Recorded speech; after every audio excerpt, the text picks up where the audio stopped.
Good morning, Team Telco. This is a training for managers and executives, all about how world-class leaders and managers allocate their time. As you know, in our quest to become world-class during our Telco 1058 strategy, we need to look at the way that telco managers work, the way that telco managers lead, the way that telco managers manage, and benchmark this against international standards. So, in this particular session, we're going to look at the way in which world class managers do their work and how they allocate their time to their work. So, the big question is, how do world class leaders spend their time? There's two types and classifications of work overall. There's what you call thinking work. Thinking work is all about planning, communicating, organizing, meeting, supervising, delegating, guiding, quality assuring, training, and many other such intangible work styles. Then there's what we call doing work, which is implementing, operating, making, laboring, pursuing, hustling, doing the job, taking on tasks, administrating, and so on.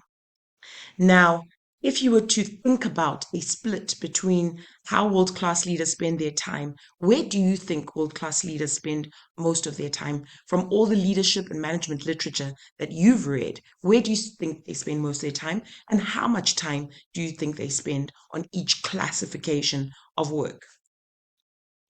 Well, we won't leave you to guess for too much longer. Research has actually been done on where world class leaders spend their time.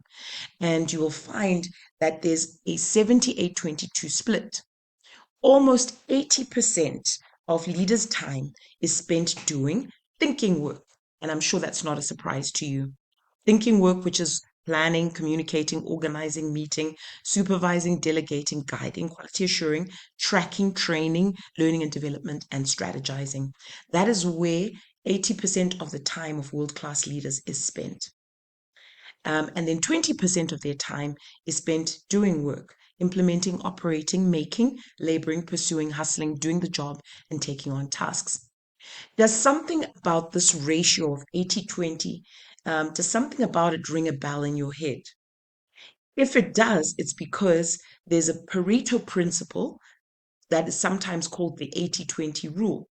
And often the Pareto principle is found in numerous places and spaces. And basically, what the Pareto principle says is the Pareto principle basically states that 80% of outcomes result from 20% of all causes or inputs for any given event. So this ratio between 80-20 is not a mistake. Basically, it's an acknowledgement that if managers leverage most of their time doing thinking work, the doing work almost happens almost not automatically per se, but it happens more naturally. And that is their highest leverage, is to spend their time doing the thinking work, and is what will give them clear leverage and clear results.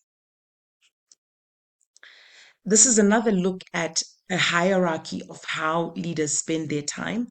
And one of the things that you can see in this level 5 hierarchy, which was reflected in the Harvard Business Review, is that the higher the level of a leader, the more time spent on so called thinking work. And the more a leader needs to develop their capabilities around thinking work. So, a level 1 leader is a highly capable individual who knows how to get the work done. Level 2 leader is a contributing member who works effectively with a group and with others. A competent manager is one who organizes people and resources towards the effective and efficient pursuit of a determined objective. An effective level 4 leader is one who catalyzes commitment to and vigorous pursuit of a clear and compelling vision. And a level 5 leader is one who builds enduring greatness through a paradoxical combination of personal humility and personal will. But one of the things that you'll find as well around that step hierarchy is that at the very bottom, the leader the individual spends maybe far less time on thinking work. But as the you go up the hierarchy of effective leaders, you'll see that more and more time is spent on this thing called thinking work.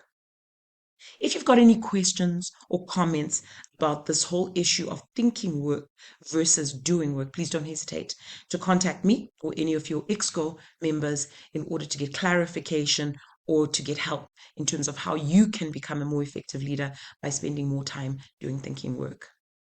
Happy, blessed day.